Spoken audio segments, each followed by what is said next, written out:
திராவிட முன்னேற்ற கழகம் ஆட்சி பொறுப்பினை ஏற்று 4 ஆண்டுகள் முடிந்து 5வது ஆண்டிலே அடியெடுத்து வைக்கின்ற இந்த நாளிலே புதுக்கோட்டை தெற்கு மாவட்ட கழகத்தினுடைய கூட்டம் கழகத் தலைவர் தளபதியினுடைய ஆட்சி தொடர வேண்டும் என்பதற்காக பல்வேறு தீர்மானங்களை நிறைவேற்றி இருக்கிறது.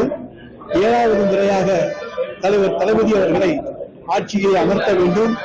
தொடர்ந்து 2வது முறையாக திராவிட முன்னேற்ற கழகத்தின் சார்பிலே தலைவர் தளபதி அவர்கள் எங்கள் கூட்டணியினுடைய வெற்றியோடு இன்றைக்கு மாண்புமிகு தமிழ்நாடு முதலமைச்சராக அடுத்த ஆண்டு பொறுப்பேற்க வேண்டும் என்கின்ற தொண்டர்களுடைய உணர்வை இன்றைக்கு தீர்மானங்களாக இன்றைக்கு நிறைவேற்றியிருக்கிறோம். எனவே இந்த வெற்றி தொடர வேண்டும். எங்களுடைய சாதனைகள் தமிழக மக்களுக்கு பயனுள்ளதாக அமைய வேண்டும்.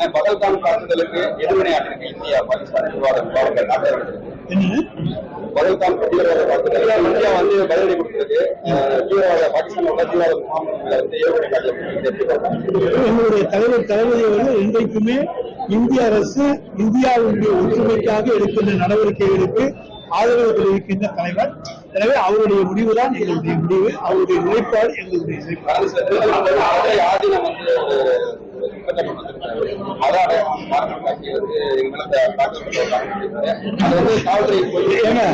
மத ஆதீனத்தை போய் மத அடையாளம் காமிச்சு தாக்குதல் நடத்த வேண்டிய அவசியம் என்ன இருக்கு?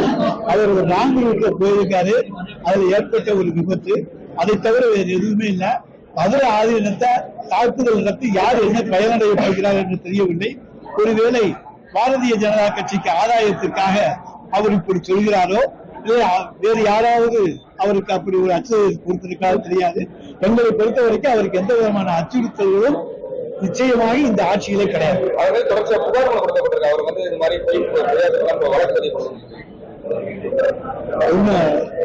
அவர் மீது குற்றச்சாட்டுகள் கொடுக்கப்படுகின்ற பொழுது விசாரித்து உரிய நடவடிக்கைகளை காவல்துறை மேற்கொள்ளுமே தவிர பொய் குற்றச்சாட்டுகளுக்கு நாங்கள் வழக்கு தொடர்பாக குற்றச்சாட்டுகளில் உண்மை இருக்குமானால், உண்மைத்தன்மை இருக்குமே ஆனால் நிச்சயமாக நடவடிக்கை எடுக்கப்படும் என்பதை நான் தெரிவித்துக் கொள்கிறேன்.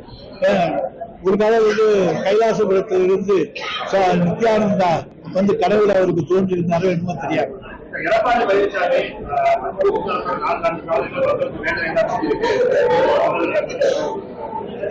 அது எடப்பாடி பழனிசாமிக்கு வேதனை, வேற யாருக்கும் வேதனை கிடையாது. தமிழ்நாட்டு மக்களுக்கு இன்றைக்கு நாங்கள் கொடுத்திருக்கின்ற அளவுக்கு பாதுகாப்பு எதுவுமே கிடையாது, எந்த மாநிலத்திலும் கிடையாது.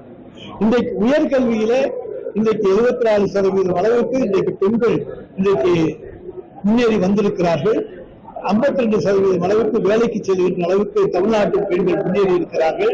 எனவே கல்வி வளர்ச்சியிலே பெண்களுக்கான முன்னேற்றம் என்பது அவர்களுக்கு எந்த அளவுக்கு தமிழ்நாட்டிலே சுதந்திரம் இருக்கிறது என்பதற்கு பெண்கள் வேலைக்கு செல்வது இந்தியாவிலேயே முதல் மாநிலமாக தமிழ்நாடு இருப்பதையும், கல்லூரி படிப்பு படிப்பதிலே இந்தியாவிலேயே முதல் மாநிலமாக தமிழ்நாடு இருப்பதிலிருந்து பெண்களுக்கு தமிழ்நாட்டிலே உள்ள பாதுகாப்பு அனைத்து மாநிலங்களுக்கு தெரியும். தூங்கிக் கொண்டிருக்கிற பழனிசாமிக்கு தெரியாவிட்டால் எங்களால் முடியாது. அவரை தட்டி எழுப்பி சொல்ல அதை பத்தி நாங்க கவலையே படலாம்.